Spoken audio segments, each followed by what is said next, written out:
सूखीपुर गांव में एक बूढ़ा कमा रहता था। नाम था रामतू। ना घर में कोई था ना बाहर कोई पूछने वाला। बस एक चाक था और थोड़ी सी माटी थी और दो हाथ थे जो कभी खाली नहीं बैठते थे। लोग कहते थे रामतू के हाथों में तो जादू है। मिट्टी के बर्तन ऐसे बनाता है जैसे उनमें जान हो। लेकिन रामतू हंसता और कहता, जादू नहीं भाई, बस दर्द है। जो दर्द से गुजरता है उसके हाथ कुछ अलग ही बनाते हैं। एक रात अमावस्या की रात थी, जब आसमान में एक तारा भी न था। राम तो नदी किनारे मिट्टी लेने गया। तभी उसे सुनाई दिया एक अजीब सी आवाज, जैसे कोई गा रहा हो। लेकिन उस गाने में खुशी नहीं, जंजीरों की खनखटाहट थी। नदी के उस पार एक पुराना टूटा हुआ मंदिर था, जहां सालों से कोई नहीं जाता था। राम तो डरा, लेकिन उसके पाँव रुके नहीं। मंदिर के अंदर पहुंचा तो देखा, 6 मिट्टी के दीपक बंद सील बंद एक पत्थर की चौकी पर रखे हैं, और हर दीप के अंदर से एक धीमी कम कपाती रोशनी थिरक रही थी। कौन हो तुम? रामतू ने पूछा। एक कमजोर आवाज आई, हम प्रकाश अप्सराएं हैं। हमें तमसर ने कैद किया है। वो एक आंधा तांत्रिक है जो रोशनी से नफरत करता है। जब से उसने इस दीपक में बंद किया है, इस पूरे इलाके में सूखा पड़ा है। फसलें मरी हैं, बच्चे बीमार हैं। रामतू का दिल कांपा। मैं क्या करूं? मैं तो बस एक मामूली कुमार हूं। आवाज आई, इसलिए तुझे चुना है। तमसर को सिर्फ उसी इंसान से डर लगता है जिसके हाथ मिट्टी से जीवन देते हैं। तुम्हारे हाथों में वो शक्ति है, उसके पास भी कभी नहीं थी। अगले दिन सुबह रामतू ने अपना पुराना थैला उठाया। उसमें रखी थोड़ी सी मिट्टी, एक छोटी छेनी और बचपन में माँ का दिया हुआ एक लाल धागा। बस इतना था उसके पास, और चल पड़ा काले पर्वत की ओर, जहां तमसर का अड्डा था। रास्ते में 3 रुकावटें आई। पहली रुकावट, एक विशाल पत्थर का दरवाजा, जिस पर लिखा था, जो डरे वो वापस जाए।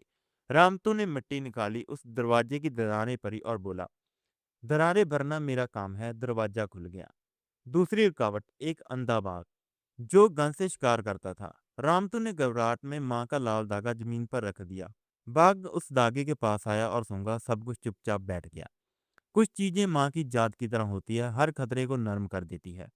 तीसरी रुकावट, एक बोलने वाला पेड़ जिसने कहा, वापस जा रामतू, तुम सर के पास 7 शक्तियां हैं, तेरे पास क्या है?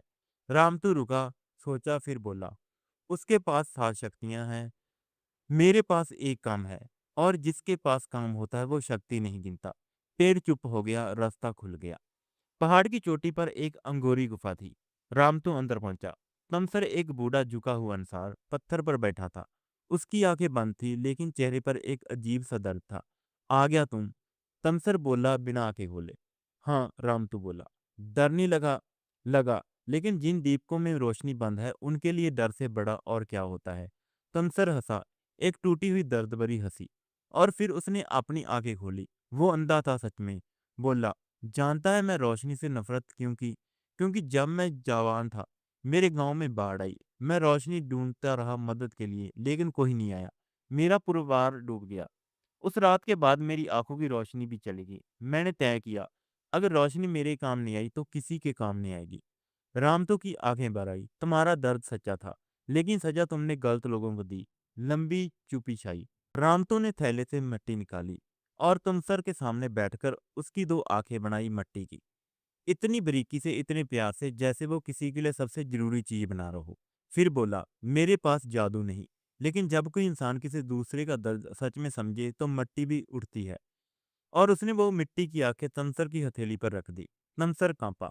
उसके हाथ में एक आंसू गिरा, और जैसे ही वो आंसू मिट्टी से मिला, शहदीप के एक साथ जल उठे। पूरी गुफा रोशनी से भर गई। प्रकाश अप्सराएं आजाद हुई, और तमसर धीरे धीरे मिट्टी में मिल गया, शांति से, बिना किसी दर्द के। जाते जाते सिर्फ इतना बोला, काश तू पहले ही मिला होता। जब रामतू घर वापस लौटा, आसमान में बादल थे, और पहली बूंद गिरी तो पूरे गांव ने ऊपर देखा। किसी को नहीं पता था कि एक मामूली कुमार ने क्या किया। राम तो घर पहुंचा, चाक पर बैठा और मिट्टी उठाई। पड़ोसी ने पूछा, कहाँ गया था? राम तो मुस्कुराया, बस एक दरदार भरने गया था। शिक्षा। दुनिया की सबसे बड़ी ताकत ना जादू है ना तलवार, सबसे बड़ी ताकत है किसी का दर्द सुन कर रुक जाना। तो दोस्तों, कैसी लगी आज की कहानी कमेंट बॉक्स में जरूर बताना। वीडियो अच्छी लगी तो लाइक जरूर कर देना, साथ साथ हमारे चैनल में पहली बार आए तो सब्सक्राइब भी कर लेना। मिलते हैं किसी और वीडियो में, तब तक के लिए धन्यवाद।